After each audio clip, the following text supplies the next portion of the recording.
Oke, baiklah, selamat hari Sabat untuk kita semua. Hari ini hari Sabat, tanggal 13 Februari 2021, dan hari Jumat sore di Amerika tanggal 12 Februari 2021. Dan pelajaran sekolah Sabat kita pada Sabat ini melanjutkan pelajaran Sabat lalu yang diambil dari buku Kerinduan Segala Zaman, chapter 14, dengan judul Kami Telah Menemukan Mesias. Sebelum kita lanjut pembahasan minggu lalu, kita akan review sedikit mengenai yang sudah kita pelajari minggu lalu. Jadi di sini dalam judul ini, chapter 14 ini mengenai pelayanan Yohanes Pembaptis kan sebagai pembuka jalan bagi kedatangan Tuhan. Dan waktu lalu kita sudah lihat bagaimana waktu John ini dia punya pekabaran ini menimbulkan banyak perhatian bagi orang-orang ya. Dan banyak sekali orang-orang yang datang untuk dengar pekabarannya kan. Dan kita sudah lihat pekabaran yang dia bawakan adalah pekabaran tentang malaikat pertama, di mana dosa itu harus diakui dan ditinggalkan. Dan kita lihat bagaimana orang-orang ini mereka sangat kaget dengan pekabaran ini. Bagi orang-orang yang mungkin lebih muda, mereka merasa ini sesuatu yang baru. Sedangkan untuk orang-orang yang sudah lebih tua itu kayak mereka diingatkan kembali. Karena dibilang waktu itu sudah 30 tahun kan mereka tidak ada nabi yang untuk mengingatkan mereka kan. Makanya ini jadi kayak refreshing bagi mereka.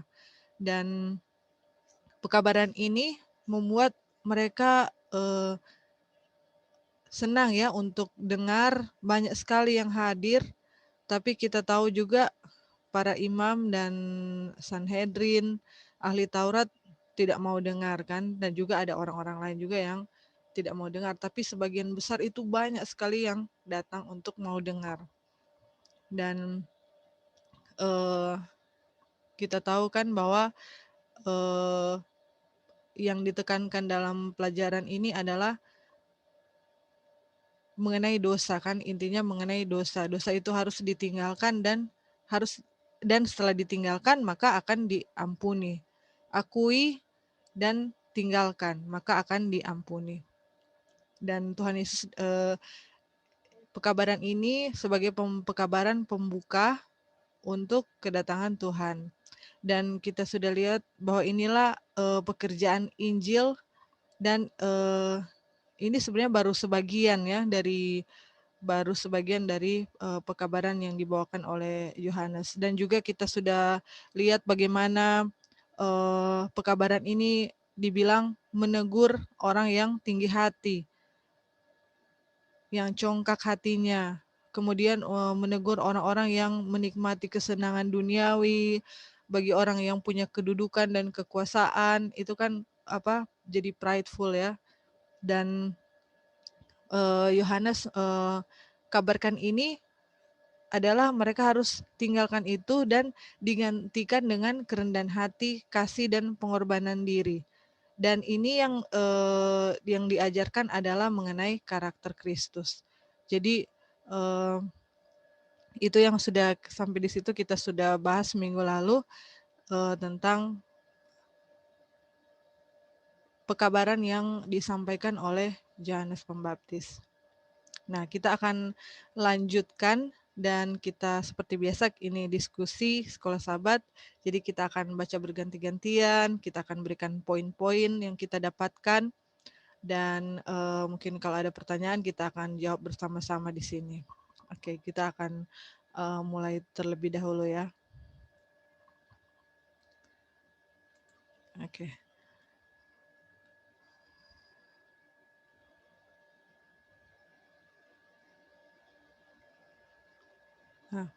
Oke. Rabi-rabi itu melanjutkan penyelidikan mereka. Jadi rabi-rabi ini adalah utusan dari Sanhedrin untuk bertanya kepada Yohanes Pembaptis ini mengenai siapa dia kan.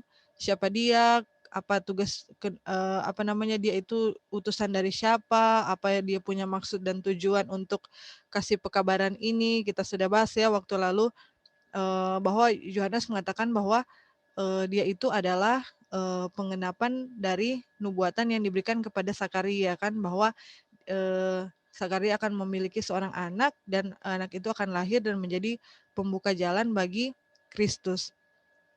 Dan dalam pelayanan John ini, eee Sanhedrin mengutus rabi-rabi untuk melakukan penyelidikan tentang, aktivitas Yohanes kan. Jadi mereka, kita sudah lihat apa yang mereka bertanya-tanya kan, kepada Yohanes tentang, eee, dia punya aktivitas, dia punya, kegiatan untuk mengabarkan Injil ini. Dan di sini kita akan melanjutkan, mereka punya penyelidikan ya. Kita ulang. Rabi-rabi itu melanjutkan penyelidikan mereka.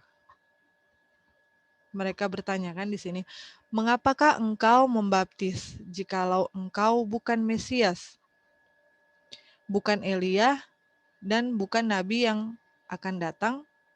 Kata-kata nabi itu mengartikan Musa. Orang Yahudi telah lama condong kepada keyakinan bahwa Musa akan dibangkitkan dari antara orang mati dan diangkat ke surga. Mereka tidak mengetahui bahwa ia telah dibangkitkan. Ketika Yohanes Pembaptis itu memulai pekerjaannya, banyak orang menyangka bahwa besar kemungkinan dialah Nabi Musa yang dibangkitkan dari antara orang mati itu. Sebab nampaknya ia mempunyai pengetahuan yang seksama tentang segala nubuatan dan sejarah bangsa Israel. Jadi mereka, rabi-rabi ini pikir, Yohanes Pembaptis ini adalah Musa yang bangkit dari antara orang mati. Mereka menilai itu dilihat dari dia punya pengetahuan akan nubuatan dan sejarah bangsa Israel. Jadi mereka patokannya di situ ya. Nah, kita lanjut. Ada pula kepercayaan bahwa sebelum kedatangan Mesias, Elia akan datang secara pribadi. Harapan ini dijawab Yohanes dalam sangkalannya. Akan tetapi ucapannya itu mengandung suatu arti yang lebih dalam lagi. Kemudian Yesus berkata mengenai Yohanes, jika kamu mau menerimanya, ialah Elia yang akan datang itu." Matius 11 ayat 14. Yohanes datang dalam roh dan kuasa Elia untuk melakukan suatu pekerjaan seperti yang dilakukan oleh Elia. Sekiranya orang Yahudi telah menerima dia, maka sebenarnya pekerjaan itu sudah akan terlaksana bagi mereka. Akan tetapi mereka tidak menyambut baik pekabarannya itu. Bagi mereka, ia bukan Elia. Ia tidak dapat menunaikan bagi mereka tugas yang hendak dilaksanakannya. Jadi, ada juga yang menganggap bahwa Yohanes Pembaptis ini adalah Elia, tapi John menjawab bahwa dia itu bukan Elia. Nah, tapi di bawahnya mereka kepada firman Tuhan yang menyatakan bahwa dialah yang datang dalam roh dan kuasa seperti Elia. Jadi bukan secara fisik Elia akan bangkit dalam bentuk pribadi, tetapi roh Elia yang akan datang, eh, dan kuasa seperti Elia yang akan melakukan pekerjaan yang seperti Elia sudah pernah lakukan. Namun mereka tidak percaya dan tetap tidak mau terima kan. Nah, terus dibilang juga bahwa seandainya mereka mau menerima pekabaran John, maka pekabaran ini akan terlaksana bagi mereka, akan fit bagi mereka. Dan mereka akan mendapatkan berkat rohani kan, yang akan mereka rasakan melalui iman kan. Mereka akan terima itu dengan iman dan mereka akan mendapatkan berkat rohani. Dan firman itu akan bekerja di hati mereka untuk menghasilkan penurutan kan kepada mereka. Tapi karena mereka tolak, mereka bilang dia bukan Elia, sehingga firman yang disampaikan itu jadi nggak fit untuk mereka, dan mereka nggak mendapatkan berkat rohani, sehingga apa yang disampaikan itu jadi membuat mereka tidak mengerti. Oke, dari 2 paragraf ini kira-kira ada yang mau menambahkan? Dipersilakan.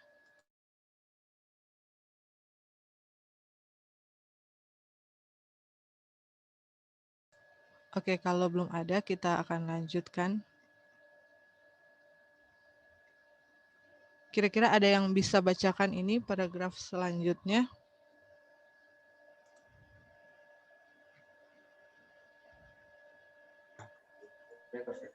Bisa. Oke. Iya, thank you, Kak. Silakan. Banyak di antara orang-orang yang berhimpun di Yordan itu telah hadir pada waktu Yesus dibaptiskan. Tetapi tanda yang diberikan pada waktu itu nyata hanya bagi beberapa orang dari antara mereka. Pada bulan-bulan sebelumnya dalam pekerjaan Yohanes Pembaptis, banyak orang tidak mau mempedulikan seruan untuk bertobat. Demikianlah mereka telah mengeraskan hati serta menggelapkan pengertian mereka. Ketika surga memberikan kesaksian tentang Yesus pada waktu ia dibaptiskan, mereka pun tidak menyadarinya. Mata yang belum pernah dialihkan dalam percaya kepada Dia yang tidak tampak itu, tidak melihat pernyataan kemuliaan Tuhan. Telinga yang tidak pernah mendengar suaranya, tidak mendengar perkataan kesaksian. Demikian juga halnya sekarang. Seringkali hadirat Kristus dan malaikat yang melayani nyata dalam perhimpunan orang banyak, namun banyak orang tidak mengetahui hal itu. Mereka tidak melihat sesuatu yang luar biasa, tetapi bagi beberapa orang hadirat Juru Selamat itu dinyatakan damai dan kegirangan menghidupkan hati mereka. Mereka itu dihiburkan, diberanikan hati, serta diberkati. Thank you, Kak. Ada poin yang Kak mau bagikan dari bacaan ini? Ya, kalau kita lihat dari zaman Yohanes ini, ternyata sudah pada waktu itu sudah ada di hadapan mereka juru selamat, ya. Tetapi di sini dikatakan tidak banyak orang tidak mau memperdulikan, ya, seruan untuk bertobat. Jadi sebenarnya di waktu itu ada banyak kesempatan bagi mereka yang sudah secara nyata melihat juru selamat, kan, tetapi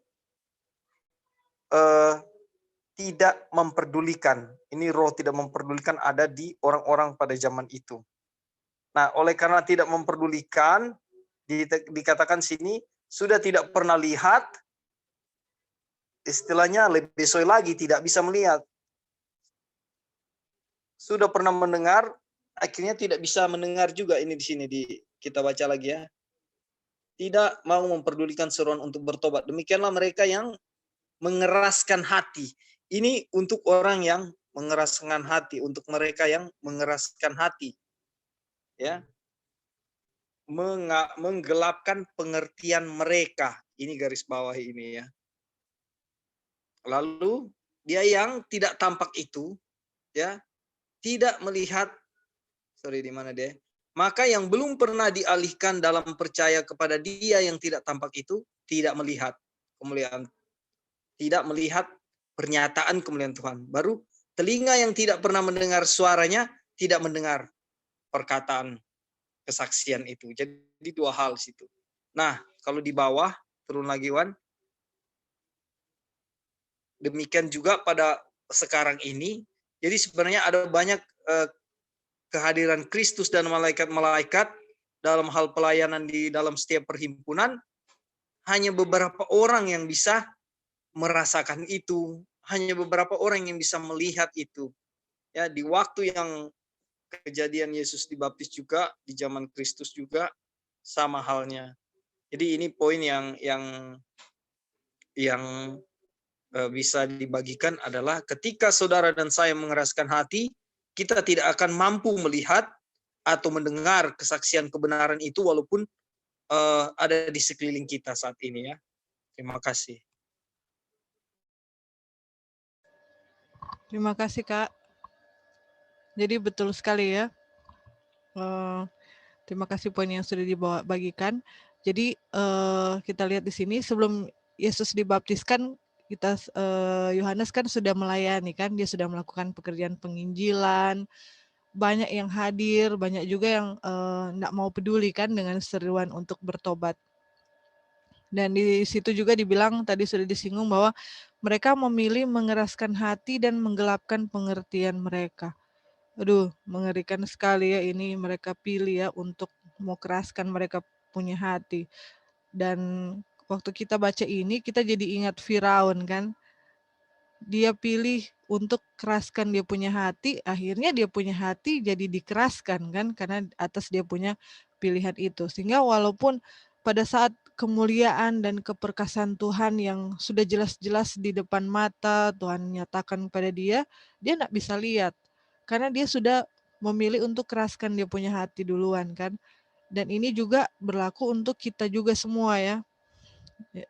Kalau kita juga ada pekabaran, ada firman Tuhan yang kita dengarkan, yang sangat menguatkan kita itu, kalau kita juga menutup hati kita dengan firman Tuhan yang eh, kita dengarkan, kita juga akan, atau amaran Tuhan yang diberikan itu, kita juga akan mengalami hal yang sama seperti mereka ya. Jadi tidak akan mendapatkan berkat seperti paragraf sebelumnya kan, tidak fit untuk kita kan pekabaran itu. Dan dia bilang juga tadi, Kak Dolvin sudah bilang kan bahwa seringkali dalam kumpulan banyak orang itu Tuhan dan malaikat-malaikat itu bekerja untuk melayani. Tapi banyak orang yang tidak menyadari itu dan tidak bisa lihat hal-hal yang luar biasa yang sebenarnya Tuhan itu sementara bekerja di apa namanya, dalam suasana situasi itu.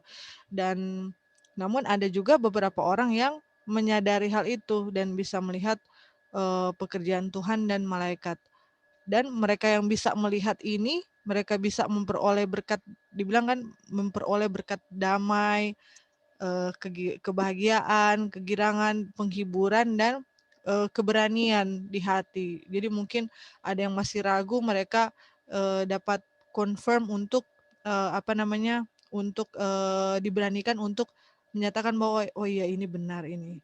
Dan mereka yang mungkin dalam berduka, mereka dalam keadaan tertekan atau apapun itu, mereka dapat kebahagiaan dan penghiburan. Dan itu yang lakukan itu adalah malaikat dan Tuhan sendiri. Dan dibilang juga di situ bahwa eh, orang-orang yang mau membuka hati terhadap pekabaran Yohanes Pembaptis ini, pada saat Yesus dibaptiskan, ada tanda di situ yang hanya mereka yang bisa lihat. Dan ini tidak banyak ya, hanya beberapa orang dibilang. Sedangkan yang lain tidak bisa lihat karena mereka sudah lebih dulu keraskan mereka punya hati. Mereka sudah tutup hati mereka terhadap firman Tuhan. Aduh, menyedihkan sekali ya kalau apa mau lihat di poin ini ya. Kita berdoa kepada Tuhan supaya kita tidak menjadi bagian orang-orang yang seperti ini ya, yang mau mengeraskan hati sehingga kebenaran firman Tuhan itu ndak masuk ke dalam hati kita ya. Oke, sampai di sini ada yang mau menambahkan? Ada tambahan, Oh ya, silakan Brother Eric. Brother Ebing. Jadi Oh ini iya, iya, sorry, mungkin Brother Ebing, silakan. ini lebih berbentuk kesaksian Oke, dari apa silakan. ya? Dari poin demikian juga halnya sekarang. Nah, kutipan ini sangat sangat menyedihkan ya kalau kita baca ya, keadaan bangsa yang sebenarnya Tuhan sudah beri kesaksian dua ya, hadirat Tuhan dan kesaksian Yohanes. Dan itu luar biasa pernyataan surga yang surga nyatakan, tapi sangat menyedihkan mereka tidak bisa rasakan, tidak bisa melihat kemuliaan Tuhan yang Tuhan nyatakan gitu. Nah, ini demikian juga halnya sekarang gitu. Nah, mungkin ini kesaksian di luar kutipan ini, tapi yang perlu saudara-saudara ketahui, eh, bukan mau melebihkan atau apa ya, tapi ini apa adanya gitu saya menanggapi. Kenapa saya jadi suka gitu untuk mengikuti Bible study dari grup ini. Itu kali kedua saya mengikuti hari Sabat 3 minggu lalu kalau nggak salah. Iya, kalau nggak salah hari Sabat 3 minggu lalu. Itu saya mengikuti Bible study ini. Kemudian setelah selesai, saya diajak untuk ikut Bible study yang lain. Gitu. Entah mengapa ketika saya mengikuti Bible study yang lain, saya merasa langsung hampa. Terasa ada sesuatu yang hampa gitu, rasa gersang gitu. Dan saya bilang Betul. sama istri saya, wah ini rasanya nggak enak gitu. Kita berhenti aja. Kita ngantuk dan lain-lain, rasanya nggak enak gitu. Nah, saya pikir itu cuma pengalaman saya, ternyata istri saya juga begitu. Jadi, saya rasa di dalam grup ini, ada hadirat Tuhan gitu yang memberkati grup ini, makanya saya mengikutinya gitu. Amin. Jadi ini kesaksian ya, kesaksian. Bukan apa-apa ya, cuma hanya sekedar gitu saya mau bagi pengalaman Betul, dari betul. bahwa sebenarnya kalau kita peka, Tuhan telah menunjukkan hadiratnya gitu. Dan saya merasa di grup ini ya Tuhan ada gitu. Terima Amin. kasih. Puji Tuhan, terima kasih atas kesaksian yang dibawakan. Ya kita senang sekali ada dengar apa ya kesaksiannya. Puji Tuhan, kita di sini semuanya teman-teman di sini tujuannya kita itu adalah untuk belajar untuk kita saling menguatkan satu dengan yang lain, dan yang selalu kita tinggikan adalah karakter Kristus ya. Jadi itu bukan hanya Brother Ebing saja yang rasakan, tapi kita yakin kita semua juga rasakan hal yang sama. Untuk makanya kita ada di sini, kita berkumpul satu dengan yang lain untuk kita saling menguatkan satu dengan yang lain. Puji Tuhan. Oke, puji Tuhan. Baik, mungkin ada lagi yang mau menambahkan.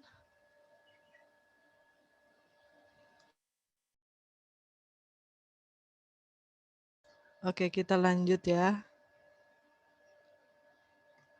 Apa Brother Ebing boleh bacakan paragraf selanjutnya? Iya, boleh. Ya, thank you. Para utusan dari Yerusalem telah bertanya kepada Yohanes, "Mengapa engkau membaptiskan orang?" Dan mereka itu menantikan jawabannya. Tiba-tiba sementara pandangannya meliputi orang banyak itu, matanya bersinar-sinar, wajahnya berseri-seri, dirinya digerakkan perasaan yang mendalam. Dengan tangan yang teracung ia berseru, "Aku membaptis dengan air, tetapi di tengah-tengah kamu berdiri dia yang tidak kamu kenal, yaitu dia yang datang kemudian daripadaku. Membuka tali kasutnya pun aku tidak layak." Pesan itu jelas sekali. Lanjut. Pesan itu jelas sekali untuk dibawa kembali kepada Sanhedrin. Perkataan Yohanes itu tidak dapat diterapkan kepada seorang yang lain selain dia yang sudah sejak lama dijanjikan itu. Sejak lama dijanjikan itu. Mesias ada di antara mereka. Dengan keheranan besar, imam-imam dan penghulu itu memandang di sekeliling mereka dengan pengharapan akan melihat dia yang dibicarakan Yohanes itu. Tetapi ia tidak dapat dikenal di antara orang banyak itu. Ya, terima kasih. Ada poin yang mau dibagikan di sini? Silakan. Jadi ketika para utusan ini bertanya kepada Yohanes, "Mengapa engkau membaptis orang?" dan menantikan jawabannya, tiba-tiba mereka melihat Yohanes dengan ekspresi yang sangat berseri, matanya bersinar, itu kemudian mengacungkan tangan di tengah-tengah mengatakan aku membaptis dengan air, tetapi di tengah-tengah kamu berdiri dia yang tidak kamu kenal, yaitu dia yang datang kemudian daripadaku, membuka tali kasutnya pun aku tidak layak. Nah, mereka semua tahu bahwa ini dia lagi berbicara tentang Mesias gitu. Dan ketika Sanhedrin, orang-orang yang para utusan ini melihat sekeliling, mereka mau melihat siapa dia, mereka tidak menemukan karena mereka tidak mengenal dia gitu. Jadi ini satu keadaan yang luar biasa. Kita bisa lihat betapa butahnya dan tertutupnya orang-orang saat itu yang menjadi pemimpin-pemimpin agama. Ketika Yohanes sendiri sudah menyaksikan bahwa Mesias itu ada di tengah-tengah mereka, mereka tidak mengenalnya gitu. Jadi sangat menyedihkan lah, bisa dibilang. Mungkin itu. Terima kasih. Ya, terima kasih Brother Ebing atas poin yang sudah dibagikan. Jadi betul ya, di sini juga kalau kita lihat dari paragraf sebelumnya kan mereka kayak bertanya terus kan, dari utusan Sanhedrin ini selalu kejar-kejar John kan. Mereka mau tanyakan terus kan mengenai dia punya maksud dan tujuan, kenapa dia lakukan baptisan ini kan. Jadi kayak mereka kejar terus, mereka tanya, kalau kamu bukan Musa, bukan Elia, kenapa kamu membaptis orang? Istilahnya kamu itu bukan siapa-siapa, tapi kok mau membaptis gitu. Tapi John menjawab bahwa dia membaptis dengan air. Tujuannya itu untuk membuka jalan bagi Yesus yang sedang berada di antara mereka, dan dia mengarahkan pandangan orang-orang itu kepada Yesus kan. Waktu dia sementara menjawab, dia langsung bilang bahwa Tuhan Yesus itu sedang berada di tengah-tengah mereka, tapi mereka tidak kenal ya, mereka tidak kenal. Dan mereka pas dibilang bahwa Mesias sudah ada di antara mereka, mereka cari-cari, penasaran mau lihat yang mana sih Mesias, tapi mereka tidak bisa kenal Tuhan sama sekali, padahal sudah ada di antara mereka. Dibilang kenapa mereka tidak bisa kenal Tuhan Yesus, karena dibilang di paragraf sebelumnya kan, waktu John mengajarkan mereka tentang firman Tuhan, mengenai karakter Kristus, dan mengabarkan mengenai pekabaran malaikat pertama, harus akui dan tinggalkan dosa, mereka itu dibilang mereka menutup diri, mereka mengeraskan mereka punya hati akan pekabaran ini, sehingga mereka tidak peka terhadap hal-hal yang rohani yang sudah ada di antara mereka. Dibilang kan tadi Tuhan Yesus dan malaikat itu sedang bekerja kan di antara orang-orang, tapi banyak yang tidak menyadari itu. Hanya sedikit sekali yang menyadari keberadaan Yesus, menyadari bahwa Tuhan Yesus ikut bekerja dalam melalui Yohanes ini. Itu dia. Mungkin ada yang mau menambahkan? Ada. Oh iya, silakan. Silakan. Oke, baik, terima kasih sekali lagi. Salam dari Gereja Maranatha Gembes ya. Jadi iya. ini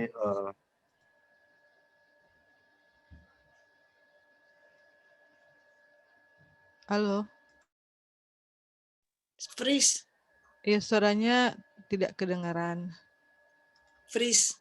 Kayaknya lagi freeze. sebagai yang telah membuka jalan bagi kehadiran Yesus. Nah, kalau orang melihat ya bahwa Sanhedrin ini adalah dewannya dewannya orang-orang Yahudi ya pada waktu itu. Kalau sekarang mungkin kalau di Indonesia itu DPR. Dan mereka beranggotakan ada sekitar 70 anggota Sanhedrin, tua-tua. Mereka adalah para rabi, para guru ahli Taurat, dan juga sebagian ada dari orang-orang Saduki yang punya kedudukan seperti itu. Apa yang mereka pikirkan dan apa yang mereka harapkan dan nanti-nantikan sebagai Mesias itu tidak kriterianya tidak ada kepada Yesus. Kenapa dikatakan kriterianya tidak ada kepada Yesus? Karena apa yang mereka harapkan, Mesias itu akan datang dengan jubah sebagai seorang yang berkuasa, dengan jubah sebagai seorang yang memiliki power ya, kekuatan, dan kemudian akan membebaskan, akan melepaskan mereka dari penjajahan kerajaan Roma pada waktu itu. Jadi ketika kehadiran seorang Mesias yang lahir dari keluarga yang sederhana, seorang tukang kayu, bisa dikatakan orang yang miskin, maka mereka tidak memandang dia, tidak melihat dia.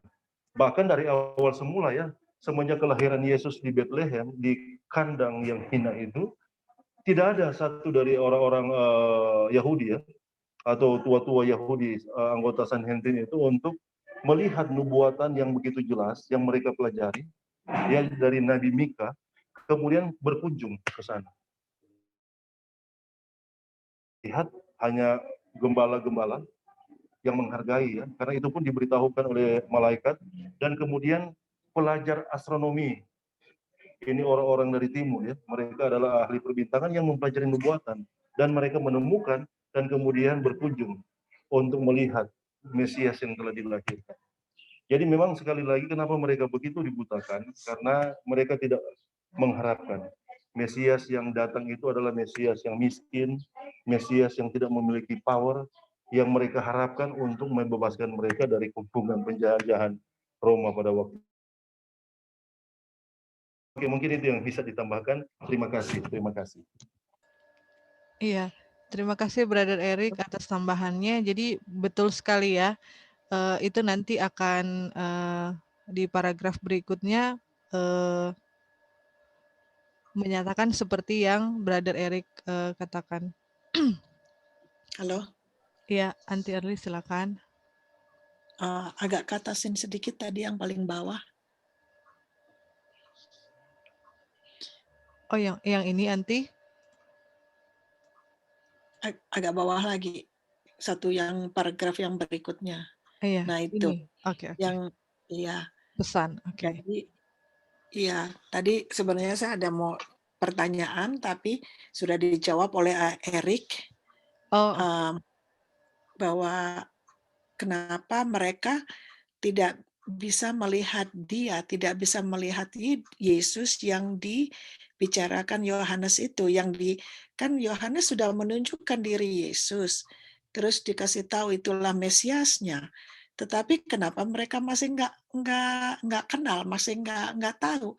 Rupanya kayaknya yang mereka mau lihat itu seseorang yang bukan pakai pakaian biasa gitu ya.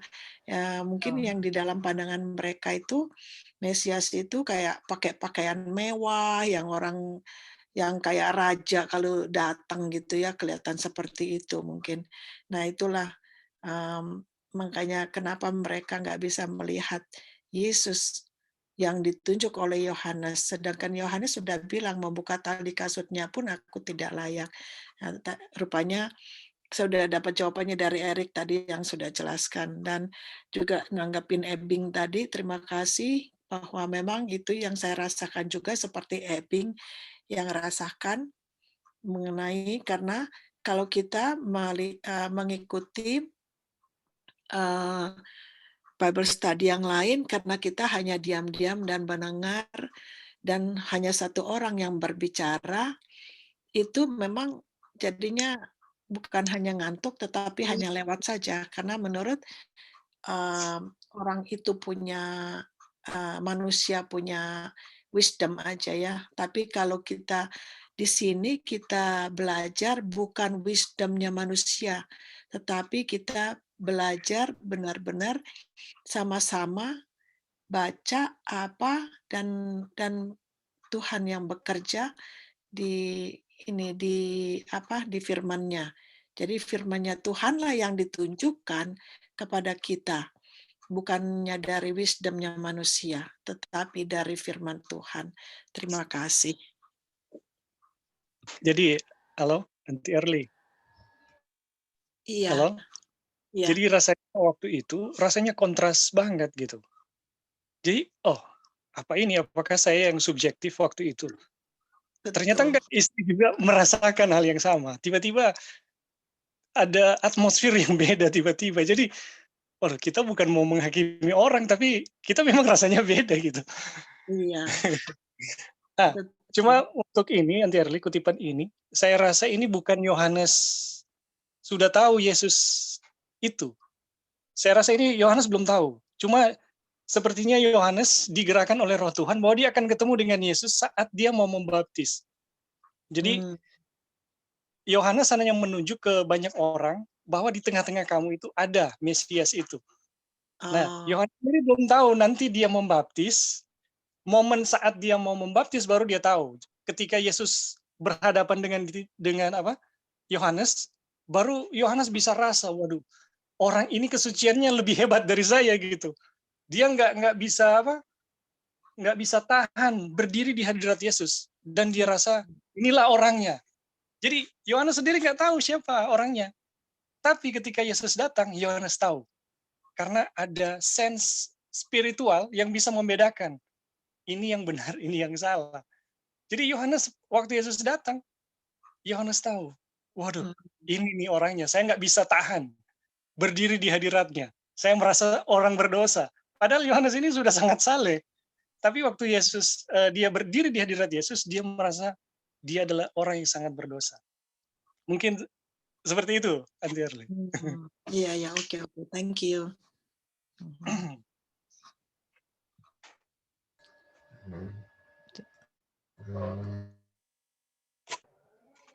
Halo, Kak. Oke, silakan Li. Oh ya, tambahkan sedikit juga dari kutipan ini. Jadi ini kan kita tahu dari pembahasan sebelumnya ini, dan ini Yohanes ini pakaiannya sederhana, makanannya sederhana juga. Dan pokoknya orang-orang datang kepada Yohanes untuk mendengarkan dia bukan karena dia punya penampilan ya, tetapi karena firman Tuhan ya. Karena memang yang berbicara bukan dia sendiri tapi Roh Tuhan. Nah, sampai di paragraf ini juga, ini ketika orang-orang bertanya kepada dia, tentu saja ini digerakkan kan, di steer with deeply. Ini kayak Roh Kudus lah yang mengkontrol dia ya. Tapi ini ada yang kita mau lihat di sini, ini orang-orang tanya kan, mengapa engkau membaptis orang? Ini kalau pertanyaan why, kita harus jawab dengan because kan. Oh, kenapa engkau membaptis orang? Oh, karena saya diutus mungkin, karena saya begini-begini kan. Harusnya Yohanes jawab begitu kan. Tetapi ini kayak pertanyaan yang mau ke diri sendiri ya. Seandainya Yohanes ini dia mementingkan diri sendiri, otomatis dia punya jawaban juga akan mementingkan diri kan. Artinya kalau mengapa kamu, oh karena saya kan, itu istilahnya begitu. Saya ingat langsung saya. Jadi ini kalau iman ya, tapi jawaban Yohanes digerakkan oleh Roh Tuhan, makanya jawabannya bukan karena saya, tetapi dia langsung menunjukkan ke orang lain atau kita tahu ke Tuhan Yesus. Jadi ini juga jadi pelajaran untuk kita kan. Mungkin suatu waktu kita akan disenangi dengan kita punya cara berkhotbah atau cara kasih, orang akan senang ya, gini. Dan ketika ada yang bertanya atau apa, kita akan merujuk, oh saya begini. Tetapi kita tidak mengembalikan itu kepada Tuhan Yesus ya. Ini makanya bisa tahu ya, itu kita punya jawaban itu berasal dari kita punya kesombongan, atau apakah itu Roh Tuhan yang tuntun kita. Ini dia punya mungkin pelajaran lain yang kita bisa petik ya dari dia punya paragraf ini. Ya, itu aja Kak. Thank you. Ada tambahan lagi, boleh? Iya, silakan. Oke, sehubungan dengan yang barusan disampaikan oleh Lali ya. Sepertinya kalau orang aplikasikan ke orang pribadi, nah tentunya orang semua itu dipanggil oleh Tuhan untuk menjadi saksi, untuk menjadi terang, untuk membawakan kebenaran firman. Tapi memang ini ada satu syarat ya. Bagaimana orang akan menjadi saksi yang setiawan, yang membawakan terang firman Tuhan dan menyaksikan tentang kebenaran Tuhan. Memang kalau keselamatan tidak ada syarat ya. Keselamatan itu adalah grace, kasih karunia.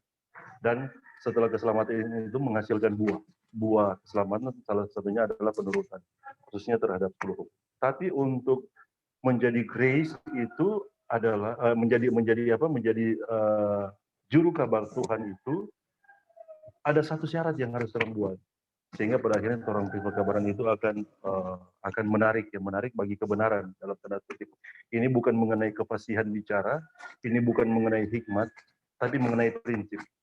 Ada satu ayat yang di dalam kitab Yohanes yang menyatakan itu. Tuhan Yesus sendiri yang menyaksikan atau yang mengatakan firman itu. Tuhan berkata demikian, apabila aku ditinggikan, aku akan menarik semua orang datang kepadaku. Nah, sepertinya prinsip ini ketika Roh Kristus menguasai kehidupan kita dan kemudian pekabaran yang kita bawakan itu berpusat pada Kristus dan meninggikan Kristus, maka ini akan terang terima ya, bahwa sebagaimana Yohanes, orang-orang akan sangat tertarik dengan pekabarannya oleh karena dia menjadi seorang yang membuka jalan bagi Kristus, pekabarannya berfokus kepada Kristus dan menuntut orang datang kepada Kristus. Oke, mungkin itu saja tambahan. Terima kasih. Terima kasih. Ya, terima kasih Brother Eric. Jadi yang disampaikan oleh Brother Eric mengenai kenapa mereka tidak mengenali Yesus pada saat itu. Jadi itu betul sekali ya. Kita akan lihat di paragraf selanjutnya akan kita baca kenapa mereka tidak kenal Tuhan ya, yang sudah disampaikan oleh Brother Eric tadi. Kemudian untuk respon dari Lali tadi betul sekali. Waktu kita sendiri baca paragraf ini, itu kan ada pertanyaan why kan, harusnya kan dijawab dengan because kan. Tetapi pas baca, kenapa kita waktu baca ini agak rancu ya, kenapa John tidak menjawab pertanyaan yang diutarakan oleh para utusan dari Sanhedrin ini. Nah, nanti di paragraf di bawah itu akan dijawab kenapa dia membaptiskan dengan air. Aduh, pokoknya bagus sekali. Nanti jadi semua ada jawaban. Jadi anti early ada jawabannya juga kenapa selain yang sudah dikatakan oleh Brother Eric tadi itu betul sekali, itu dinyatakan di paragraf selanjutnya. Oke, ada lagi yang mau menambahkan? Oke, kalau tidak ada kita lanjut. Apa Lali bisa baca paragraf ini? Ya. Ya, thank Ketika you. Yesus dibaptiskan, Yohanes menunjuk kepadanya sebagai anak domba Bapa, sebuah terang yang baru dipacarkan atas pekerjaan Mesias. Pikiran Nabi itu tertuju kepada perkataan Nabi Yesaya, seperti anak domba yang dibawa ke pembantaian, Yesaya 53 ayat 7. Pada minggu-minggu berikutnya, Yohanes dengan perhatian yang baru menyelidik nubuatan-nubuatan serta pengajaran tentang upacara-upacara pengorbanan. Ia tidak dapat membedakan dengan jelas kedua segi pekerjaan Kristus itu, sebagai suatu korban yang merasakan sengsara dan seorang raja yang menang. Akan tetapi ia melihat bahwa kedatangannya itu mengandung arti yang lebih dalam daripada yang dilihat oleh imam-imam atau halayak ramai. Ketika ia melihat Yesus di antara orang banyak itu, sekembali dari padang belantara, dengan yakin ia menantikan dia untuk memberi kepada orang banyak itu suatu tanda tentang kepribadiannya yang sesungguhnya. Hampir dengan tidak sabar lagi ia menunggu untuk mendengar juru selamat itu mengumumkan tugasnya. Tetapi tidak ada sepatah kata pun yang diucapkannya. Tidak ada tanda diberikan.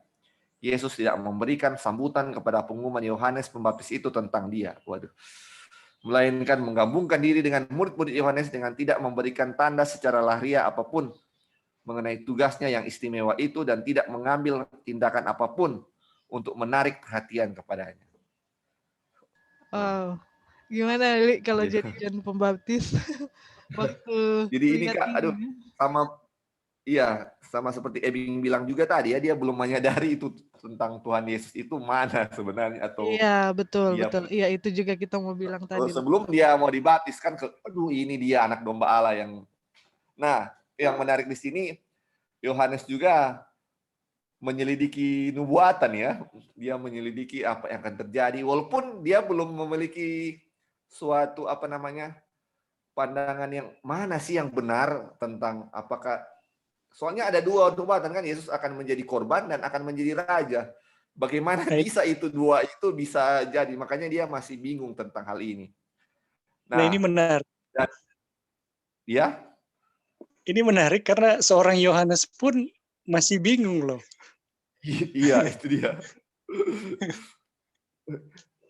Jadi terus ini di sini, kenapa juga orang-orang tidak terlalu lihat Yesus? Kan kita tahu waktu cerita tentang Yesus ketika dia berpuasa 40 hari 40 malam, dia punya kondisi seperti apa kan? Aduh, itu kurus sekali, bahkan tidak terlihat sebagai anak Allah. Jadi titiknya ini waktu ini kan baru kembali dari ini kan puasa kan, ini belum mungkin Yesus belum kembali seperti ini ya, belum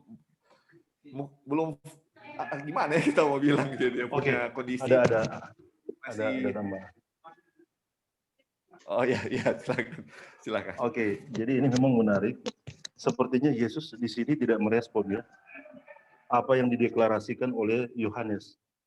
Bahkan kemudian pada akhirnya menyebabkan Yohanes berada dalam keadaan kebingungan. Walaupun memang sepertinya kalau orang baca dari awal ada hubungan antara Yohanes dengan Yesus sendiri. Khususnya kedua orang tua Yohanes, ibu dari Yesus dengan ibu dari Yohanes. Ya. Tapi di sini kalau kita lihat bahwa kenapa Yesus belum merespon deklarasi dari Yohanes, inilah anak domba Allah yang menghapus dosa dunia. Karena memang pada waktu itu di bagian yang lain juga kita akan membiarkan Alkitab menafsirkan dirinya sendiri. Ya. Kalau kita baca di dalam Lukas 3 ayat 23 di sana, ketika Yesus berusia sekitar umur 30 tahun dan dia memulaikan pekerjaan. Jadi memang kalau kita lihat di sini bahwa belum waktunya, ya seperti itu ya. Belum waktunya Yesus memunculkan dirinya, kemudian ia akan melakukan pekerjaannya. Sehingga sepertinya Yesus tidak merespon dan malahan menggabungkan diri bersama-sama dengan murid-murid Yohanes yang lain. Jadi kalau kita melihat kebingungan ini, jawabannya adalah memang belum waktunya bagi Yesus. Ada waktu betul. Ya yang telah diatur oleh ini Yesus juga tunduk kepada hukum Taurat. Karena hukum Taurat menjelaskan bahwa seorang imam dia akan layak untuk bekerja ketika dia berumur sekitar 30 tahun. Dan Yesus tunduk terhadap itu. Dan di Lukas pasalnya yang ketiga ayat 23 di sana dijelaskan bahwa pada waktu Yesus berumur sekitar 30 tahun dia kemudian melakukan tugasnya, melakukan pekerjaan. Oke, jadi mungkin itu yang bisa ditambahkan. Terima kasih. Ya, terima kasih Brother Eric. Ya, Li, silakan Li lanjut tadi. Iya, jadi ini Yesus juga dia punya fisik ini ya, makanya kenapa Tuhan selalu nggak pernah gunakan suatu fisik ya supaya untuk menarik orang, selalu dengan gerakan Roh Kudus lah yang bisa ini ya. Jadi Yohanes pun maksudnya ketika Yesus bersama-sama dengan murid-murid Yohanes nggak kelihatan suatu yang menonjol ya, daripada mana ini tuh anak Allah ini. Ada tanda sedikit nggak yang bisa dilihat? Nggak bisa ya, selain ketika dia datang untuk mungkin nanti ya dia punya kutipan ketika dia mau lihat, ketika dia maju, aduh ini. Dan pasti itu bukan dia punya ini sendiri, Roh Kudus yang gerakkan dia dan dia bisa kenal ini anak Tuhan, anak Bapa yang akan dia baptiskan. Jadi ya itu aja Kak, terima kasih. Iya, thank you Li. Ada lagi yang mau menambahkan? Jadi ini Kak, ini memang kerendahan hati ya yang benar-benar ditekankan di sini, di mana Yesus pun tidak pernah menonjolkan dia punya diri ya. Aduh, betul sekali. Justru itu yang di pekabaran Yohanes tadi kan dibilang bahwa dia mau menegur orang yang tinggi hati kan, untuk supaya jadi rendah hati seperti Kristus. Dan waktu kita juga, dan nanti juga akan dijabarkan di paragraf selanjutnya. Jadi kita juga lihat di sini sebenarnya kita mau sampaikan juga poin yang kita dapat seperti yang Brother Eric sudah sampaikan ya. Jadi kalau waktu John lihat, aduh kayaknya ini semua kan Holy Spirit yang conviction kan. Dia rasa waktu dia dibilangkan di sini ketika Yesus dibaptiskan, Yohanes menunjuk kepadanya sebagai anak domba Bapa kan.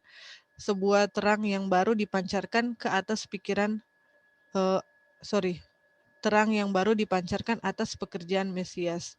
Dan waktu di situ dibilang bahwa waktu John membaptiskan Tuhan Yesus, dia merasa bahwa oh iya ini dia menyatakan bahwa dialah anak domba Bapa kan. Kemudian dia mau meyakinkan itu, dia pelajari lagi tentang Yesaya 53 ayat 7 itu kan, di mana anak domba akan dibawa ke pembantaian, namun dia akan menang juga sebagai raja. Jadi itu sempat membuat dia enggak mengerti kan, kenapa dia mau dibantai tapi kok menang seperti raja kan. Hanya dia pelajari lagi, dia selidiki lagi. Dan nah di sini yang menarik di sini waktu ia melihat Yesus di antara orang banyak itu sekembali dari padang belantara, dia sudah sangat mengharapkan sekali Tuhan Yesus mau menyatakan dirinya, siapa dia sebenarnya, yang John sudah nyatakan selama ini kepada orang-orang kan, dia kayak mau butuh konfirmasi yang langsung daripada Tuhan. Tetapi waktu Tuhan Yesus datang, malah Tuhan Yesus tidak bicara apa-apa, dia hanya duduk sama-sama dengan murid-murid Tuhan Yesus. Nah ini yang kita sempat tanya tadi ke Lali, bagaimana ya dia punya perasaan waktu dia istilahnya dia nyatakan kepada orang-orang, inilah orang itu yang yang sedang kita tunggu-tunggu sudah ada di antara kita, yang dia kayak aduh rindu sekali untuk Tuhan nyatakan maksudnya nyatakanlah dirimu gitu. Tetapi Tuhan punya respon enggak seperti itu, malah dia dengan tenang, dia duduk, enggak mengambil perhatian dari orang-orang supaya tertuju kepada dia. Jadi belum waktunya, betul tadi sudah disampaikan, dan ini adalah bisa dibilang juga menguji kesabaran dari John ya, bahwa tunggu ada dia punya waktu untuk Tuhan mau menyatakan. Oke, sampai situ ada yang Ada tambahan? ya silakan. Tapi orang lihat di penjelasan selanjutnya Alkitab menjelaskan. Tapi sebelumnya, mari makan dari Jemaat Maranatha Kembos ini orang sementara potluck. Jadi kita pemulu ini dapat cerita sementara dari isi makanan, tapi tidak apa-apa ya. Oke. Ya, tidak apa-apa, silakan. Oke, baik, terima kasih. Kalau orang baca penjelasan selanjutnya ya, bahkan setelah Yesus telah melakukan pekerjaan pelayanannya, dan pada waktu Yohanes Pembaptis kemudian ditangkap dan dipenjarakan oleh karena sentimen ya dari ada seorang yang memang menginginkan kematiannya. Di sana Yohanes sepertinya masih mempertanyakan, ya kan? Kalau orang baca cerita itu, apakah benarkah dia Mesias itu? Apakah dia Mesias yang dijanjikan itu? Dan Yohanes sendiri mengutus muridnya untuk mempertanyakan hal itu. Dan kemudian Yesus menjawab ya. Ini Yesus telah merespon ya keraguan dari Yohanes Pembaptis, kemudian Yesus menjelaskan. Yesus bilang, sampaikan ini kepada gurumu ya, bahwa orang yang buta dicelekan, yang pincang berjalan, kemudian melalui pelayanannya banyak sekali yang diberkati. Dan pesan ini kemudian disampaikan kepada Yohanes, barulah Yohanes merasa yakin dan pasti bahwa benarlah Yesus itu adalah Mesias yang dijanjikan. Walaupun sekali lagi mereka mempunyai hubungan. Kalau orang lihat dari awal, orang dua punya hubungan. Ada hubungan kekeluargaan secara manusia, ya, antara ibu atau orang tua Yesus dengan orang tua dari Yohanes Pembaptis. Oke, mungkin itu. Terima kasih. Baik. Ya, terima kasih. Oh ya, silakan. Dari sini kita juga bisa melihat bahwa ada satu pelajaran lain tentang tidak terpenuhinya harapan Yohanes ya. Kita bisa lihat bahwa seorang Yohanes sendiri yang kita bisa lihat kuasanya itu udah luar biasa. Dia sendiri sebagai apa ya? Sebagai utusan dengan kuasa yang luar biasa menyampaikan firman Tuhan. Ketika dia bingung tentang satu hal, ternyata dia juga belajar gitu. Jadi Yohanes Pembaptis sekalipun sudah merasa sebagai seorang hamba Tuhan yang luar biasa, dan memang tanda-tandanya dia sangat luar biasa, tapi ketika bingung terhadap satu pelajaran, dia belajar gitu, dia menyelidiki. Nah, sekalipun kita tahu pada akhirnya, ternyata Yohanes nggak sepenuhnya tiba pada pengetahuan yang benar tentang Mesias. Waktu dia di penjara, kita bisa lihat, itu buktinya, dia juga masih mengharapkan Mesias sebagai raja. Makanya ketika Yesus dalam pelayanannya belum menunjukkan tanda-tanda dia sebagai raja, Yohanes mengutus murid-muridnya untuk tanya gitu, apakah engkau atau masih harus ditunggu lagi yang lain gitu. Tapi Yesus bilang seperti yang saudara Erik bilang tadi, tapi ada kalimat yang terakhir, berbahagialah mereka yang tetap percaya sekalipun tidak melihat. Jadi kita melihat di sini sebagai seorang Yohanes Pembaptis pun ternyata masih bisa salah loh, gitu. Jadi kita jangan langsung menjudge bahwa kalau salah, dia itu bukan hamba Tuhan. Jadi Iya. di sini kita bisa melihat bahwa pembelajaran yang mendalam dan penuh kerendahan hati sangat dibutuhkan dalam memahami Alkitab dengan benar. Jadi Yohanes ini masih dipengaruhi, kenapa dia salah? Dia masih dipengaruhi dengan pandangan umum. Mesias akan menyatakan dirinya sebagai raja dengan penuh kemuliaan. Jadi saya rasa di situ kesalahannya. Baik, terima kasih. Baik, terima kasih atas tambahannya. Oke, kita lanjut ke paragraf berikutnya. Ada yang bersedia membacakan? Oke, mungkin bisa minta kesediaan Aunty Gladys. Oke, Kak. Thank you. Dari keesokan ya. Oke. Iya. Keesokan harinya, Yohanes melihat Yesus datang dengan sinar kemuliaan Bapa hingga atas dia. Nabi itu mengangkat tangannya seraya berkata, "Lihatlah anak domba Bapa yang menghapuskan dosa dunia. Dialah yang kumaksud ketika kukatakan, kemudian daripadaku akan datang seorang yang telah mendahului aku. Sebab dia telah ada sebelum aku, dan aku sendiri pun mula-mula tidak mengenal dia. Tetapi untuk itulah aku datang dan membaptis dengan air, supaya ia dinyatakan kepada Israel. Aku telah melihat Roh turun dari langit seperti merpati, dan ia tinggal di atasnya. Dan aku pun tidak mengenalnya, tetapi dia yang mengutus aku untuk membaptis dengan air telah berfirman kepadaku, jikalau engkau melihat Roh itu turun ke atas seseorang dan tinggal di atasnya, dialah yang mengutus aku untuk membaptis dengan air. Telah berfirman kepadaku, jikalau engkau melihat Roh itu turun ke atas seseorang dan tinggal di atasnya, dialah yang akan membaptis dengan Roh Kudus. Dan aku telah melihatnya dan memberi kesaksian, inilah anak Bapa. Thank you, Kak. Nah, mungkin ini bisa menjadi ini yang kita bilang tadi ya, waktu ditanya, kenapa kamu membaptis dengan air? Tapi Tuhan Yesus tidak menjawab kan, tapi di sini dia jawab dengan detail ya. Ya, Li, jadi ini Li sudah dapat jawabannya. Oke, Iya, jadi Kak, iya. apa Kak Gladys ada poin yang mau dibagikan di sini? Iya, itu. Jadi tandanya adalah ya Yohanes datang untuk membaptis, lalu tandanya adalah roh yang datangnya. Jadi itu tidak dibuat-buat dan memang hanya dari Bapa. Itulah tandanya. Dan disitulah dialah yang akan membaptis dengan Roh Kudus. Oke, itu berupa apa ya? Api, what is it?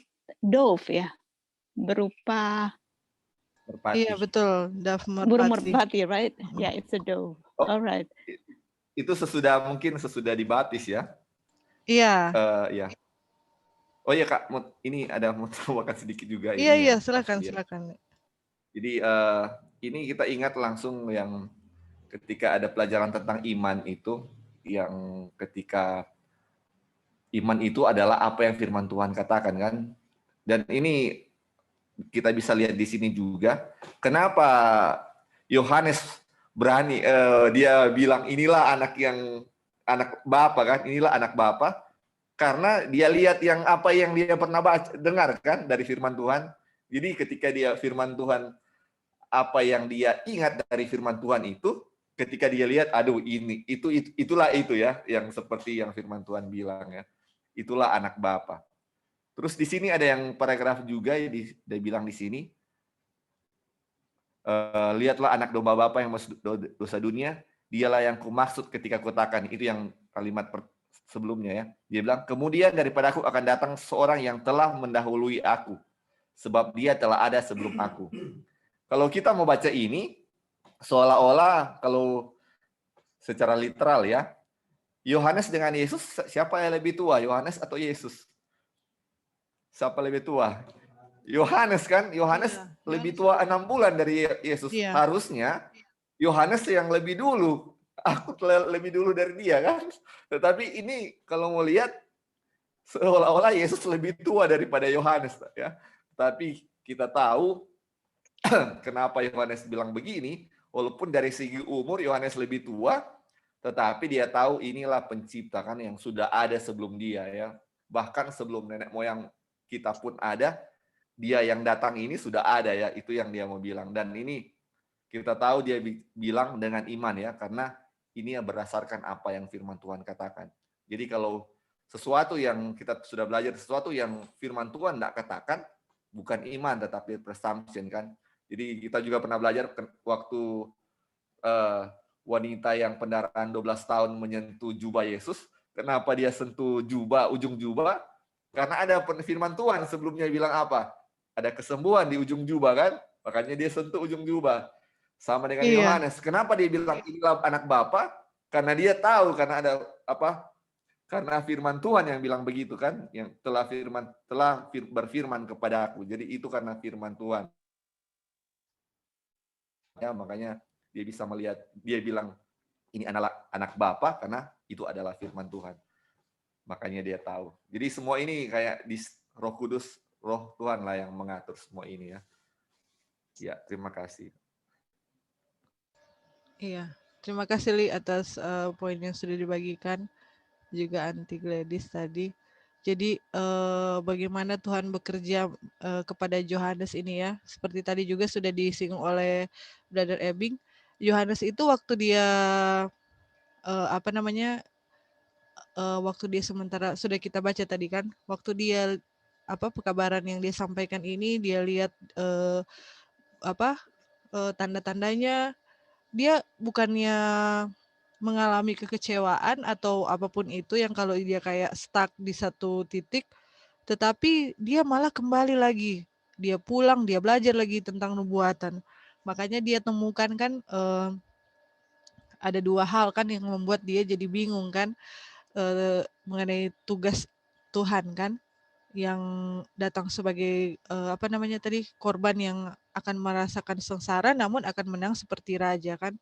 Jadi dia bukan hanya sampai di situ, tetapi dia tetap selidiki kan.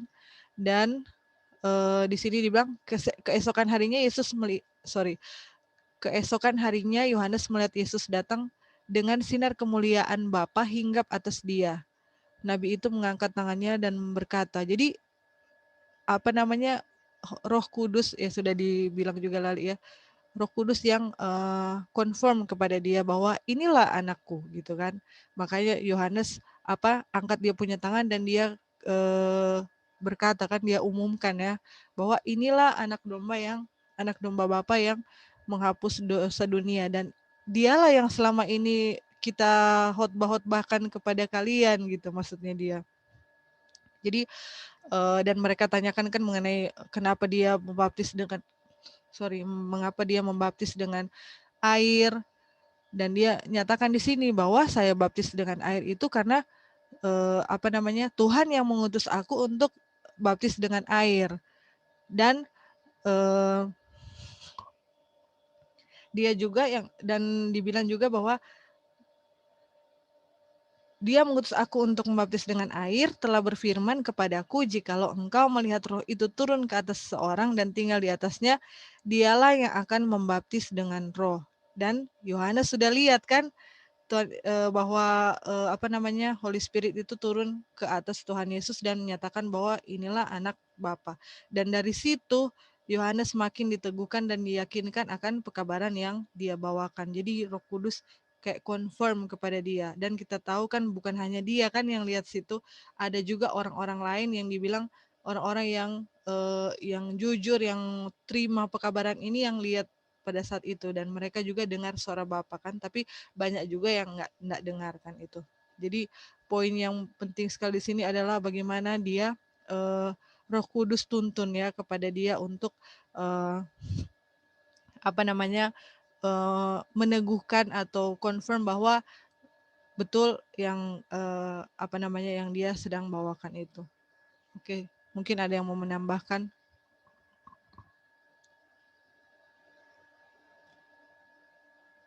Oke, kalau tidak ada kita lanjut. Apa ada yang mau bacakan paragraf selanjutnya?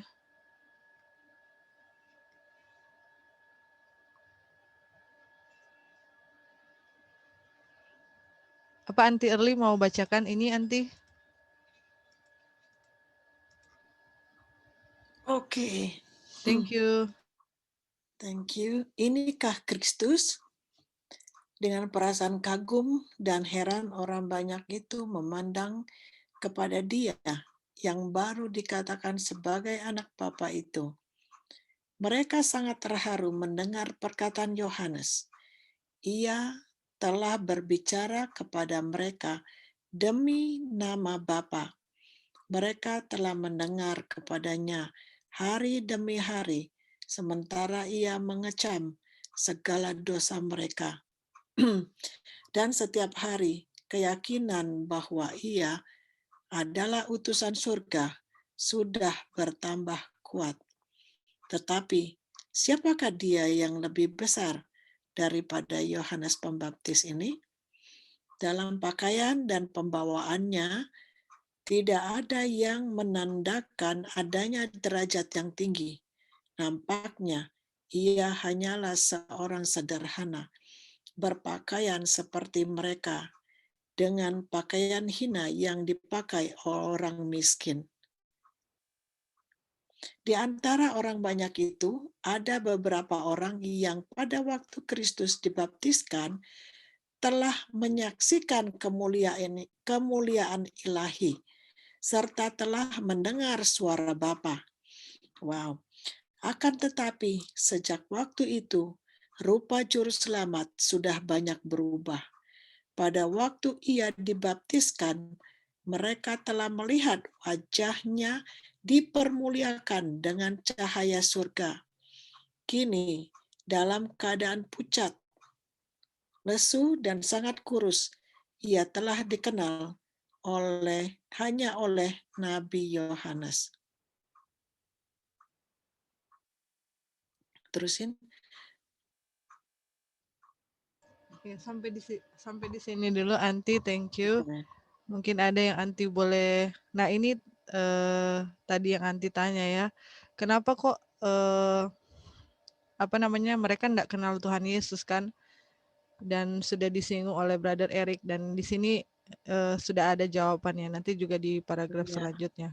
Karena Kristus yang dengan sederhana berpakaian seperti orang lain seperti orang miskin yang kelihatannya seperti orang hina ya, dengan pakaian hina yang dipakai orang miskin, jadi mereka nggak mengenal karena pengharapan mereka Mesias itu bakalan kelihatan berpakaian seperti seorang raja, mungkin Iya. dengan unta atau kuda atau apa.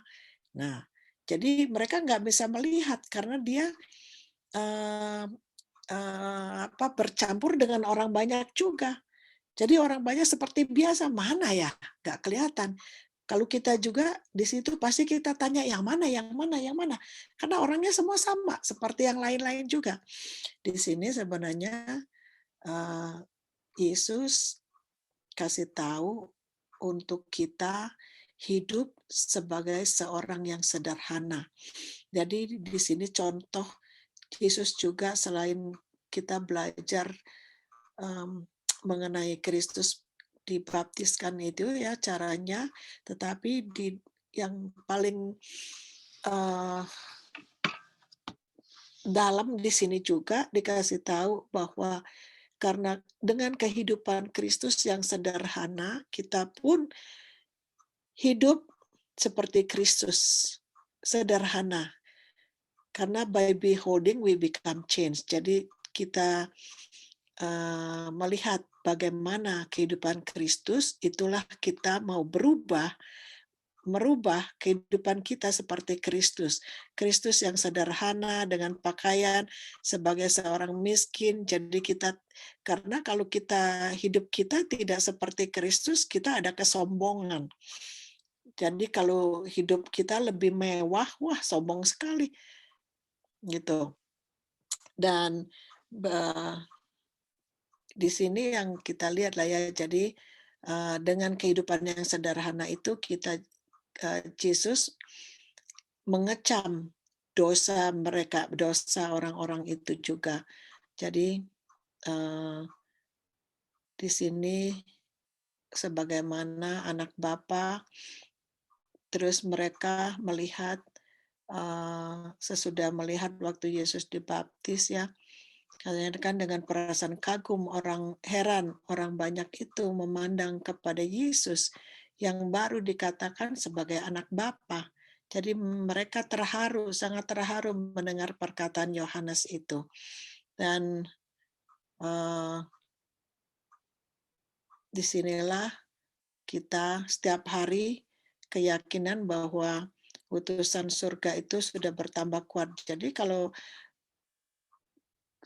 Kristus sebagai contoh begitu, kita juga melakukan yang sama. Dan di mana kita sudah belajar dulu juga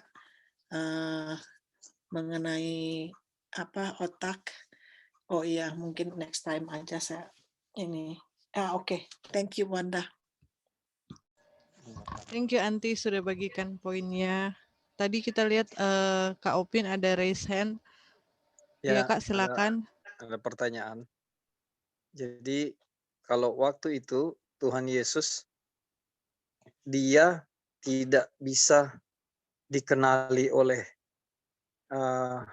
banyak orang ya, hanya beberapa saja yang bisa lihat. Dan kalau kutipan yang barusan dibaca hanya Yohanes Pembaptis. Kalau sekarang bagaimana bentuk Tuhan Yesus itu dikenali atau tidak? Mungkin ada yang bisa jawab.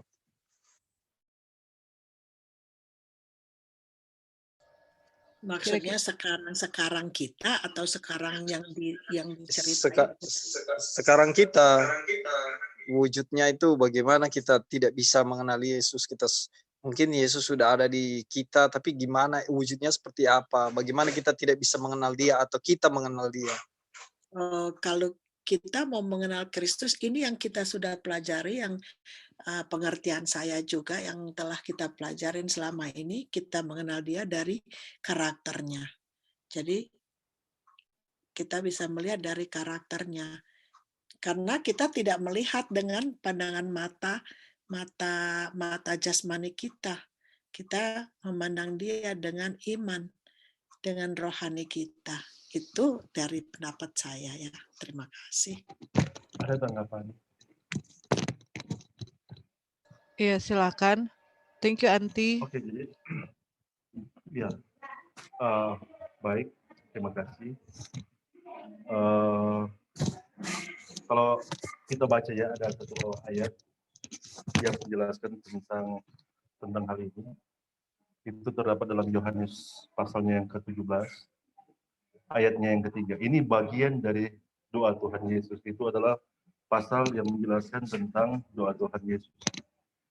Nah, di sana ayat itu mengatakan, inilah hidup yang kekal itu, yaitu bahwa mereka mengenal Engkau satu-satunya Bapa yang benar dan mengenal Yesus Kristus yang telah Engkau utus. Nah, di sini ada satu kata ya yang diangkat dalam ayat ini yang kemudian akan menjelaskan yang tadi bagaimana kita bisa mengenal rupa Bapa dan bagaimana kita bisa mengenal rupa Kristus. Kalau di dalam penjelasan juga di bagian yang lain, ada satu ayat juga yang menyatakan demikian. Yohanes 1 ayatnya yang ke-18. Tidak ada seorang pun yang pernah melihat Bapa. Hanya anak yang ada di pangkuan Bapa yang menyatakan Bapa. Jadi sekali lagi, bagaimana bisa mengenal Bapa dengan mengenal Kristus atau Tuhan Yesus. Nah, kata yang digunakan di dalam ini sekali lagi dalam kita berbicara konteks ya, sebagaimana yang dianjurkan oleh Wajonar, membiarkan Alkitab itu berbicara bagi dirinya sendiri, ya, menyatakan kebenarannya sendiri. Kita melihat konteks ya, kata mengenal ya, kata mengenal di ayat Yohanes 17 ayat 3 itu dari bahasa aslinya adalah ginosko. Nah, ginosko ini kalau diterjemahkan secara bebas itu bisa belajar ya, belajar tentang Yesus. Tapi ada satu arti yang digunakan yang lebih mendalam. Ginosko ini bisa juga dijelaskan sebagai satu keintiman ya. Ini sejajar dengan kata iada yang digunakan di dalam Kejadian 4 ayat 4 ketika Adam iada istrinya kemudian Hawa mengandung. Jadi keintiman yang dijelaskan di dalam kata mengenal itu yang harus orang miliki. Yang harus orang miliki keintiman dengan Bapa di dalam Tuhan Yesus Kristus. Karena kita mengenal Tuhan Yesus Kristus sama dengan kita mengenal Bapa. Nah, keintiman ini bagaimana kita boleh jalin ya? Keintiman ini tidak ada jalan yang lain ya selain kalau Yesus menyatakan ya atau membuka tabir dan menyingkapkan wahyu tentang dirinya sendiri. Sehingga ada tulisan kan yang dari Rasul Paulus, inilah wahyu Yesus Kristus, atau dari Rasul Yohanes ya. Penyingkapan tentang Yesus yang disingkapkan bagi orang sehingga orang memiliki pengenalan atau keintiman dengan Yesus yang menyatakan Bapa. Nah, orang bersyukur ya, orang bersyukur bahwa orang sementara membangun keintiman itu. Melalui apa kita membangun keintiman itu? Kita membangun keintiman itu melalui terang pekabaran malaikat yang ketiga, yang adalah pekabaran tentang Christ and His righteousness, Kristus dan kebenarannya. Ketika kita terhubung dengan pekabaran ini dan sementara mempelajari pekabaran ini, kita sementara membangun satu pengenalan akan Kristus, satu keintiman dengan Tuhan Yesus. Dan melalui pekabaran ini, kita akan sangat mengenal ya, bahkan suara Yesus, ya, pribadi Yesus, cara bicara Yesus, ya, karakter Yesus seperti apa. Bisa dikatakan juga Tuhan Yesus pelenggang orang tahu, Tuhan Yesus ekspresi orang tahu. Oh, lenggang seperti ini kita tahu. Tuhan seperti apa? Ekspresi yang seperti ini kita tahu. Tuhan itu sementara apa? Dan itu bisa kita miliki melalui terang pekabaran malaikat itu. Yang sementara orang pelajari saat ini. Jadi bersyukur ya, bahwa orang memiliki sarana untuk itu, untuk orang boleh memiliki pengenalan akan Kristus yang menyatakan Bapa dan boleh memiliki keintiman dengan Dia, sehingga orang boleh mengenal Yesus ya, secara intim, secara akrab melalui pekabaran malaikat yang ketiga. Oke, terima kasih. Terima kasih. Baik, ada tambahan? Ya, silakan. Jadi menambah sedikit jawaban dari Saudara Erik dan yang lain mengenai bagaimana kita bisa mengetahui Yesus ya. Nah, ini pertanyaan penting sekali. Nah, kita bisa lihat dari konteks cerita ini, dari konteks cerita yang baru kita baca, maupun dari kisah orang Yahudi itu sendiri. Kita bisa melihat di dalam nubuatan yang mereka pelajari, di situ ada 2 nubuatan yang tampaknya itu kontras. Yang satu menjelaskan tentang penderitaan Yesus, yang satu menjelaskan tentang kemuliaan Yesus. Itu kita bisa lihat juga kepada Yohanes. Ini jadi membingungkan kepada Yohanes.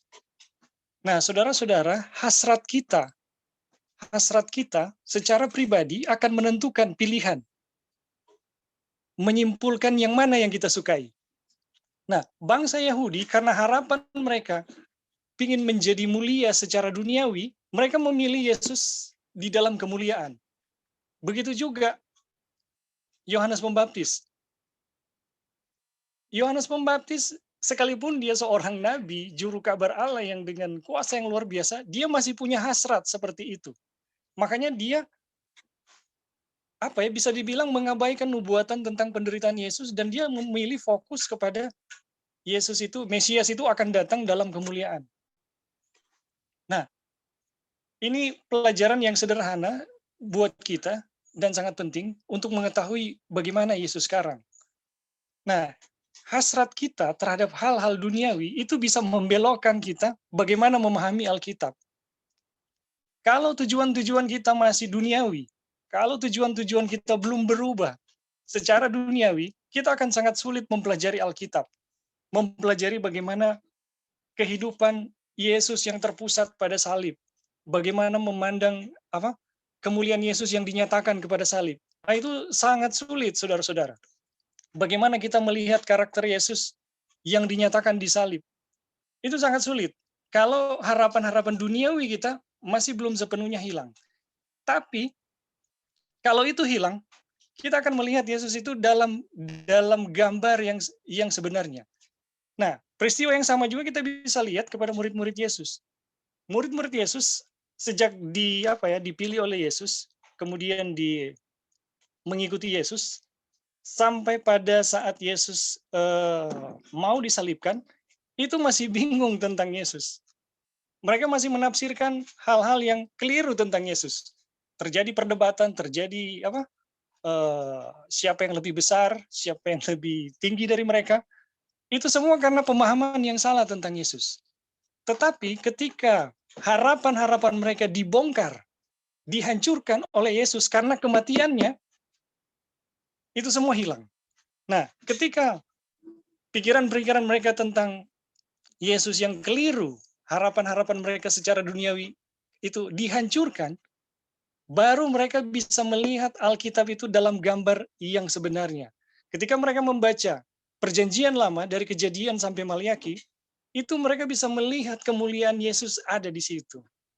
Jadi terang itu akan terpancar dengan jelas bagi mereka yang pengharapan duniawinya itu dibongkar atau dihancurkan.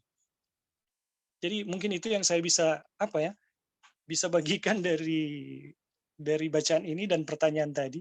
Terima kasih untuk kesempatan. Ya. Kak, tambahkan sedikit. Ya, silakan Li. Thank you, Brother Ebin. Ya, jadi ini yang pertanyaan Dolphin tadi yang bagaimana bisa melihat Yesus. Mungkin sudah jelas juga yang ditambahkan oleh Brother Ebing, Brother Erik. Tapi kita ada poin yang di sini yang bisa ditambahkan juga. Jadi ini dari sekian orang banyak yang datang di situ, cuma yang kenal cuma Yohanes Pembaptis kan? Dan sudah dijelaskan kenapa orang-orang lain tidak mengenal dia bahwa dia itu Mesias, karena dia punya pakaian sama dengan pakaian orang miskin atau hina. Kenapa coba ditekankan di sini? Karena memang dari dulu sampai sekarang pun orang punya orang itu menilai seseorang berdasarkan fisik ya, berdasarkan First dia punya impression-nya pakaian ya. kah, expression, iya.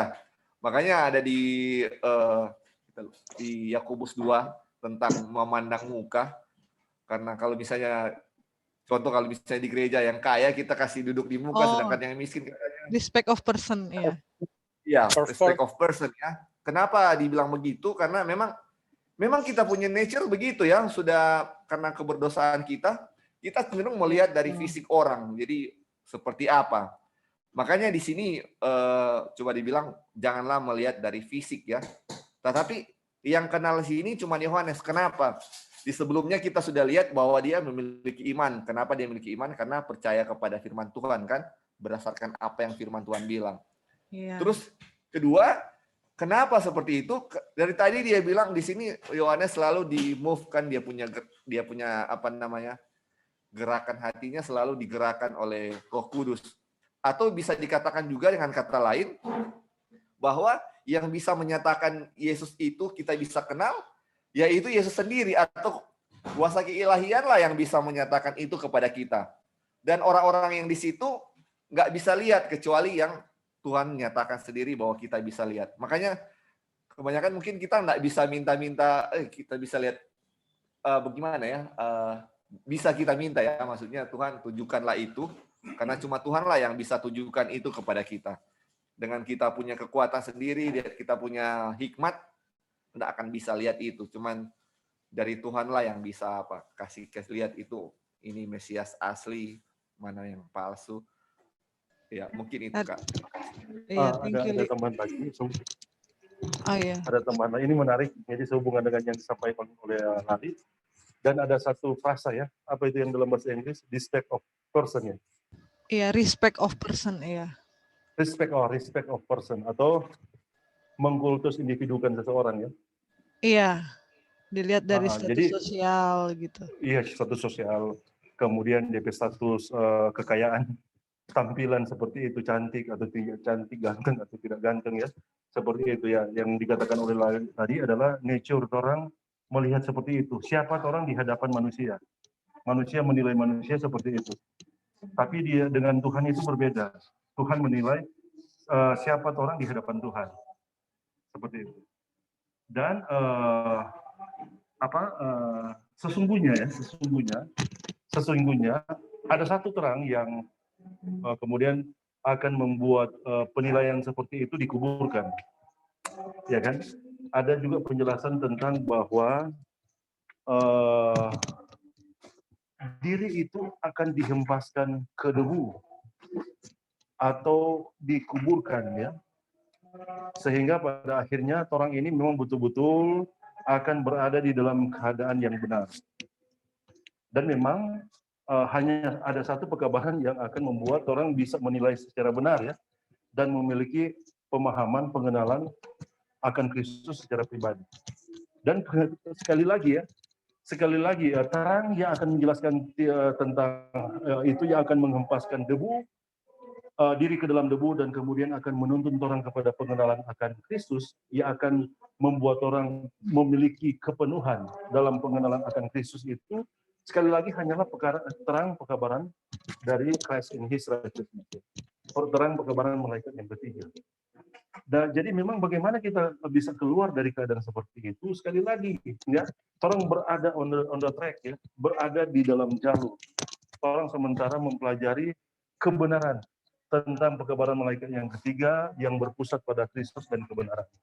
Jadi orang bersyukur ya, orang bersyukur bahwa orang sementara dikikis dengan semua roh yang seperti itu, dan orang akan berada di dalam kebenaran Kristus. Oke, itu saja. Terima kasih untuk bagian. Terima kasih. Ya baik, terima kasih untuk saudara-saudara semua yang sudah memberikan jawaban kepada pertanyaan dari Kak Dolphin. Jadi kalau bisa disimpulkan bahwa kita hanya bisa melihat adanya Kristus itu dari melalui mata iman ya. Kayak tadi kan dibilang bahwa, di kutipan tadi dibilang bahwa Tuhan dan malaikat-malaikat itu sedang bekerja di antara banyak orang, tetapi banyak yang tidak menyadari akan hal itu. Namun ada beberapa orang yang bisa lihat itu. Jadi kita bisa ambil kesimpulan bahwa semuanya itu bisa kita lihat hanya melalui iman. Seperti Yohanes, dia enggak pakai perasaan kan. Oh ini mungkin Tuhan Yesus yang ini, oh mungkin yang sanas tuh begitu. Tetapi Yohanes itu berjalan dengan iman dan Roh Kudus dan Bapa berbicara melalui dia dengan Holy Spirit conviction kepada dia bahwa oh inilah Tuhan Yesus. Dilihat juga dari memang di sini tidak dibilang ya, tetapi kita tahu dengan pasti dari buah-buahnya juga kan. Makanya Yohanes bisa kenal Tuhan Yesus itu gitu. Oh ya sorry, di sini ada juga Om Darwis mau tambahkan, silakan Om. Oke, saya mau tambahkan ada 3 ayat saja boleh. Ya silakan. Yang pertama di Matius 7 ayat 20. Situ dibilang orang Kristen itu, ini Kristen banyak ya, panggilan orang Kristen banyak atau pengakuan. Sorry ya, ada pengakuan banyak, tapi yang asli itu dibilang di sini dari buahnya. Matius 7 ayat 20 dibilang dari buahnya kita mengenal mereka. Jadi kita tidak perlu ngomong banyak gitu. Tapi kalau pola tingkah laku dari ngomong saja kita sudah keluar dari rel yang sebenarnya firman Tuhan, maka akan dilihat di situ, wah ini masih suka Kebanyakan kalau saya di tangga saya di sana itu banyak mereka mengaku majelis jemaat lah apa semua, tapi human wisdom itu nampak sekali. Kita mau masuk tentang cerita tentang firman Tuhan, mereka tolak. Waduh, saya kecewa. Kecewa artinya, loh kok nggak bisa masuk ini. Beberapa momen saya mau masuk, tapi mereka tolak. Mereka rupanya sudah tahu. Oke, itu kita tinggalkan itu. Jadi yang penting kita ini sekarang ini sedang berubah, yang sedang bukan dengan usaha, tapi dengan kasih karunia Tuhan itu. Di 1 Korintus 1 ayat 10 juga di situ dibilang, orang ini semua satu mind, one mind, oke? Jadi satu pikiran. Jadi tidak ada itu bilang ada si A, si B, pangkat jabatan, titel kaya miskin. Orang ada satu jabatan itu. Umat Tuhan yang sedang menyiapkan diri, gitu. Diri kita secara pribadi. Yang penting ini pribadi kita ini masing-masing. Yesus mau datang. Ya, Yesus mau datang. Kita tidak tahu waktunya kita. Kita tanya Bapak yang tahu waktu Yesus mau datang itu. Yesus sendiri waktu dia ada di bumi ini dia bilang dia sendiri pun tidak tahu kapan dia mau datang kembali. Tapi hanya Bapa yang tahu. Jadi yang utama ini sekarang ini kita harus memiliki di Wahyu 14 ayat 12 itu apa dibilang? Iman Yesus itu, iman kalau bahasa Ibrani bilang iman Yesua itu. Ya. Jadi kita lihat bahwa iman Yesus itu menurut, tidak banyak dia punya neko-neko. Menurut apa yang Bapak bilang. Jadi dia berbicara selalu dengan ada tertulis, selalu Bapak bilang. Jadi kita harus mengambil contoh seperti itu. Luar biasa iman kita yang kita miliki sekarang ini. Iman itulah yang kita harus miliki sampai Tuhan datang. Kita sudah dipanggil, sudah dipilih, dan kita harus yang terakhir. Kata terakhir itu setia sampai Maranatha, Tuhan Yesus datang. Demikian tambahan. Terima kasih. Iya. Baik, terima kasih Om Darwis atas tambahannya. Bagaimana Kak Dolphin, apakah kira-kira sudah menjawab pertanyaannya? Ya baik, saudara-saudara, terima kasih. Sedikit dari saya. Jadi sebenarnya dari kesimpulan yang kita bawakan, tadi Brother Eric juga ada tekankan, bukan merasa diri eksklusif karena kita sudah belajar righteousness by faith. Tapi inilah kuncinya, di mana karakter Kristus kita bisa lihat, ya, bukan kepada Kristus saja, tetapi kepada orang-orang yang mau belajar pembenaran oleh iman ini. Dengan iman kita bisa lihat karakter Kristus mungkin ada di kehidupan orang-orang di sekeliling kita, orang-orang yang mau memiliki karakter Kristus. Memang belum kepenuhan, karena nanti kecurangan Roh Kudus. Belum ada yang sempurna, belum ada yang sudah suci. Tapi Kristus kita bisa lihat dengan belajar pembenaran oleh iman. Brother Eric tadi bilang kita dikikis segala kesombongan kita, segala cinta diri kita, segala keangkuhan kita, merasa diri benar dan sebagainya itu dikikis dengan pelajaran pembenaran oleh iman. Oleh sebab itu kita patut bersyukur dan puji Tuhan. Itu tidak menjadi satu kebanggaan buat kita karena sudah belajar, tetapi itu akan jadi satu pedoman buat kita bagaimana hidup seperti Kristus. Dan kita sudah diberikan pelajaran itu, dan dengan pertolongan Tuhan sendiri akan membuat seperti yang Komandan Darwis barusan bilang tadi, setia. Untuk menjadi setia itu juga karena perbuatan Tuhan di dalam kita. Terima kasih saudara-saudara, puji Tuhan, Tuhan dimuliakan atas semua jawaban. Puji Tuhan, terima kasih Kak atas tambahannya. Jadi bukan seberapa besar pengetahuan yang kita miliki, tetapi seberapa besar dengan pertolongan Tuhan kita menghidupkan firman itu ya. Oke, terima kasih. Dan kita lihat waktu sudah overtime. Ini puji Tuhan sangat indah sekali ya kalau kita mau bahas ini semua, tetapi mengingat waktu sudah tidak mencukupi, kita akan lanjut lagi minggu depan. Tapi sebelum kita tutup, tadi di sini belum disimpulkan, kita lihat waktu Yohanes mengumumkan mengenai Tuhan Yesus kan, mereka kayak dibilang di sini orang-orang kayak kagum dan heran kan dengan perkataan Yohanes waktu dia menunjukkan kepada Tuhan Yesus kan.